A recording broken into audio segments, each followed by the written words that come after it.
Ada sebuah pertanyaan yang bagus banget dari Rere. Pertanyaannya, apakah kotoran sapi bisa jadi pakan maggot dari kecil sampai jadi lalat?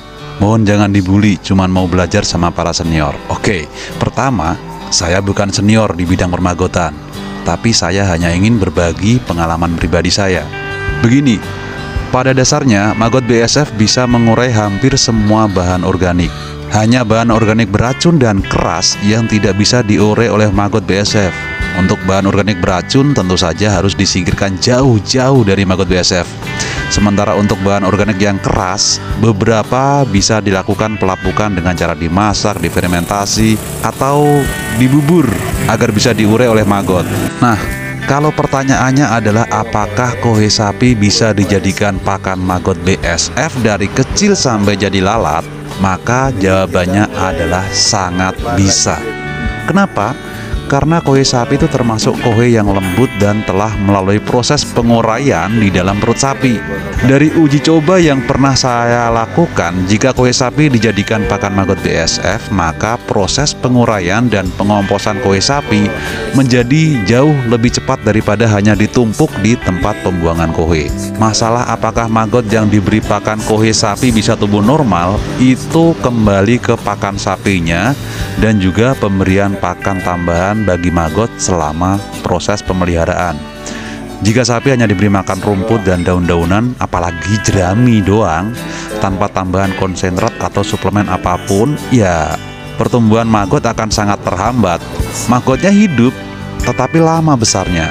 Dan kalaupun jadi pupa, maka ukurannya lebih kecil dari pupa maggot BSF dengan pakan yang gizinya komplit. Ya, semua ini kembali lagi ya ke relasi antara gizi dan perkembangan hewan. Tentu saja semakin lengkap gizi yang dimakan, maka perkembangan maggot juga akan semakin baik. Sedangkan kita sama-sama tahu kan, kalau kohe sapi itu cuman residu atau sisa dari pencernaan sapi itu. Tentu saja sebagian besar gizi dari makanan sapi sudah dicerna oleh sapinya. Jadi maggot itu hanya dapat sebagian kecil banget dari sisa-sisa nutrisi.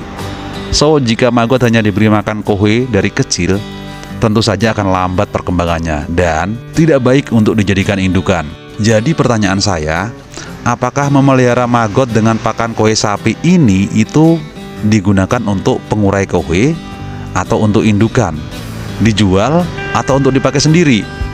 Jika maggotnya itu difungsikan sebagai pengurai kohe untuk mengurangi bau kandang dan maggotnya nanti dipakai untuk pakan ternak sendiri, maka memelihara maggot BSF dengan pakan kohe sapi sangat bisa dilakukan dengan catatan jika ada limbah organik lainnya, misalnya limbah dapur, air cucian beras, sisa-sisa masakan dan makanan dan lain-lain, maka berikanlah itu sebagai suplemen untuk maggotnya. Minimal ya, minimal setiap mencuci beras untuk masak dan sisa-sisa potongan sayur, berikan itu sebagai pakan tambahan maggot, sehingga maggot bisa mendapatkan nutrisi tambahan dari air cucian beras dan sisa bahan masakan ini.